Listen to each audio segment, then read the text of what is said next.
Hello students, मेरा नाम है आकाश भूषण और आज का नया टॉपिक और नया चैप्टर जो हम लेकर आए हैं वो फाइनेंशियल मैनेजमेंट है। और पिछले जितने भी मैनेजमेंट के फंक्शन हैं मैं ऑलरेडी दे चुका हूं, लास्ट वीडियोस में आप देख सकते हो।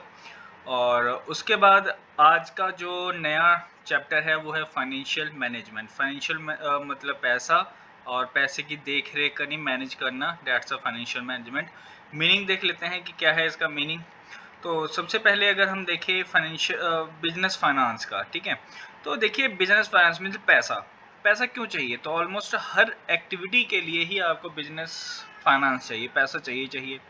चाहे अपने कोई एसेट खरीदनी है, जैसे मशीनरी है या फैक्ट्री में कोई चीज़ खरीदनी है, फैक्ट्री ही खरीदनी है, बिल्डिंग खरीदनी है, कोई ऑफिस खरीदना है, कोई टेंजिबल इंटेंजिबल कुछ भी अगर करना है तो उसके लिए आपको पैसा चाहिए ही चाहिए।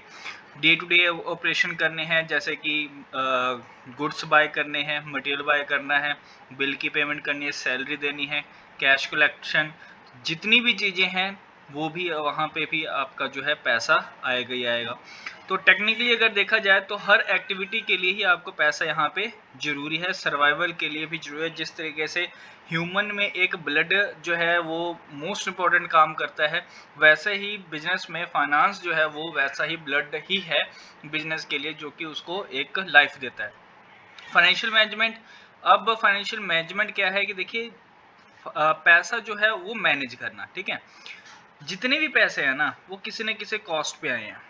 मतलब आपके पास कुछ वेज हैं, जैसे मान लो आपके पास पैसा तो नहीं है बट दिमाग है कि आप कहीं ना कहीं किसी न किसी तरीके से पैसा अरेंज कर सकते हो, बट बदले में आपको कुछ ना कुछ कॉस्ट देनी पड़ेगी। जैसे मान लो आपने बोरो किया किसी से पैसा, अब बोरो करने पे आपको रेट ऑफ इंटरेस्ट पे करना पड़ेगा।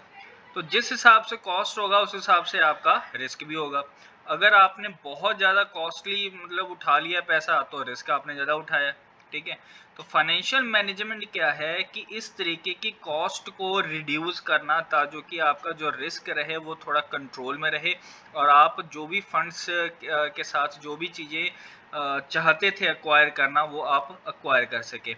यहाँ पे ध्यान देने वाली बात एक और है कि आपका जो पैसा है वो आइडियल फाइनेंस ना हो। आइडियल फाइनेंस का मतलब होता है कि वो खाली ना रहे, पैसा कहीं ना कहीं यूटिलाइज जरूर हो।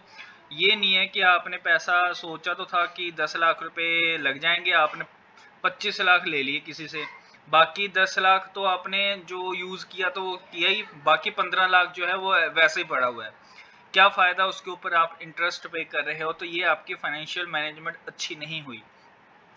तो इसलिए आपने यहाँ पे ध्यान देना है कि किसी न किसी तरीके से कोई भी अगर पैसा आप उठाते हो मार्केट से तो वहाँ पे आप इंटरेस्ट जो पे कर रहे हो और जो भी आपने पैसा लगाया है तो उसका प्रॉपर यूटिलाइजेशन होना चाहिए। किसी भी तरीके से कहीं से भी वो आइडल ना रहे, खाली ना रहे पैसा। इम्पोर्टेंस क्या है?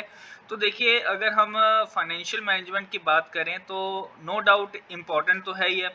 उसके साथ साथ ये जो फाइनेंशियल मैनेजमेंट है ये आपका करता क्या? देखिए सबसे पहले तो आपको ये देखना पड़ेगा कि आप अपने बिजनेस लेवल पे कौन कौन सी चीज़ें फाइनेंशियल वाली चीज़ें जो है वो बनाते हो। जैसे फाइनेंशियल स्टेटमेंट है, जैसे कि बैलेंस शीट है, प्रॉफिट एंड लॉस है, ये सारी चीज़ें आपको एक पोजीशन बताती हैं और फाइनेंशियल हेल्थ बताती हैं कि किस तरीके का जो है कंपनी या कोई फर्म ये क्या कर रही है। जैसे बैलेंस शीट आपको बताएगी कि कितने नंबर ऑफ एसेट्स और कितने नंबर ऑफ लायबिलिटीज़ हैं, और जबकि प्रॉफिट एंड लॉस स्टेटमेंट जो है ये बताएगा कि आपने पूरे साल के दौरान कितने खर्चे किए हैं और कितनी इनकम जनरेट की हैं, और उस तरीके से आपने कोई भी अगर फाइनेंशियल डिसीजन लेने हैं तो उसके बेस पे लोगे।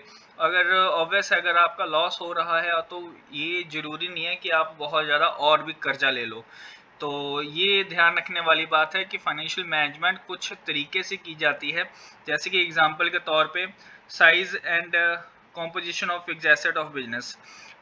जैसे अब आपने पैसा उठाया कहीं से भी, ठीक है, अब पैसा क्यों उठा रहे हो? क्योंकि आपने फिक्स एसेट खरीदना है, ठीक है, उसको एसेट ब्लॉक बोला जाता है। ब्लॉक का मतलब होता है एक तरह की जो फिक्स एसेट है वो अब परचेज करनी है, तो उसके लिए पैसा चाहिए। तो कितना चाहिए, ठीक है।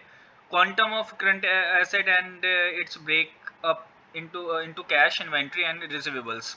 मतलब कितनी क्वांटिटी पे आपको करंट एसेट चाहिए, कैश कितना चाहिए, इन्वेंट्री कितनी चाहिए, ये सारी चीज़ें जो है फाइनेंशियल मैनेजमेंट इन्फ्लुएंस करेगी।